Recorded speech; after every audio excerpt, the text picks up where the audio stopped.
It's Halloween night as Josh, Alex, and Tyson start their trick-or-treat adventure, or so they thought. "We're going to every city possible tonight," said Josh. "Yeah, we're gonna have enough candy to last all year," says Alex as he loads the truck to start the night. They all get in the truck and begin to start the night of their lives. They first start to go door to door within their own neighborhood getting as much candy as they can. Before they knew it, they had bags full of candy, but they were not done yet. They get in the truck and drive 30 minutes away to try to find the best city possible to get candy.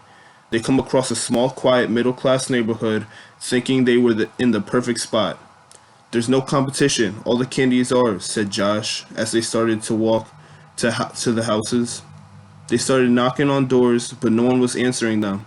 After a few unsuccessful houses, they were ready to give up and go home to count how much candy they had collected. They hopped in the truck and started to drive away until the truck suddenly began to stall. "How could you forget to put gas in the truck?" said Alex. "I didn't forget. It was the first thing I did before we came," Josh replied. They were only able to get about a mile away before the truck stopped moving. There was nothing around them but trees, and the only place they can go is back at the small town. Josh walked back to the truck and noticed that all of the gas was leaking out of the exhaust. Josh went to look at the engine and noticed nothing was wrong with his truck. The three of them decided to go back to the town to see if there was anyone who could help them get back on the road so they can go home.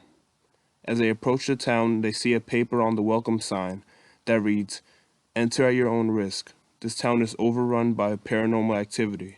Three of them laughed at the sign and walked into the town as they thought it was just some Halloween decoration. They split up and started to search around for people. All three of them were going door to door praying that someone was there to help, but instead all three of them found a card that had writing on it.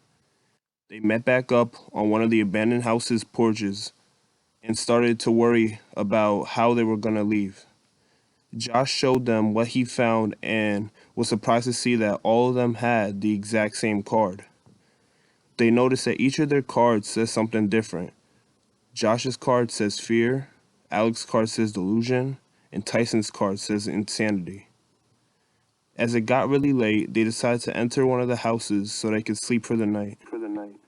When they entered the house, Tyson kept noticing strange sounds. "Guys, I hear footsteps upstairs," Tyson said nervously. Josh and Alex were confused as they didn't hear anything at all. The three of them chose a room, and all of a sudden, Tyson runs out of his room screaming. "There's someone in the room," Tyson says as he quivers in fear. "I heard them. They said, 'Run away,'" Tyson said. Josh and Alex go to search the room, but no one is there. As they go back downstairs, Tyson keeps hearing this voice, and he runs out the door and down the road.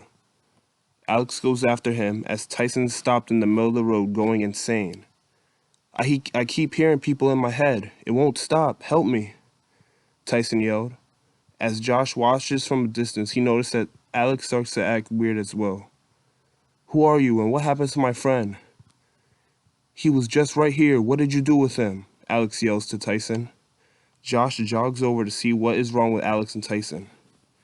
"Josh, look, Tyson was right here, and now it's just this little girl," said Alex. "What are you talking about? Tyson's right in front of you going insane. We need to help him," says Josh. Then he realized what could be making them go crazy. It's the cards they found.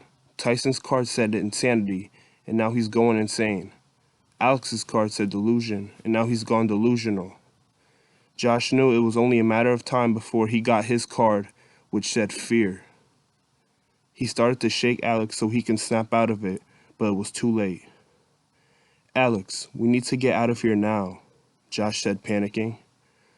"I won't ask you again. Who are you and where is Josh and Tyson?" said Alex. "It's me, Josh. Please don't hurt me. I'm begging you.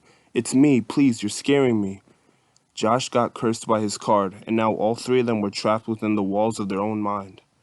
As Josh was getting more and more fearful of Alex, he began to run away as Alex chased him. Josh became scared of almost everything and wouldn't stop running until he found himself in the woods, alone. Alex was still chasing a delusion, for which he thought it was Josh, to the other side of town, into the woods. Tyson was left in the town haunted by the voices in his head, and alone. All three of the boys went missing and were never seen again.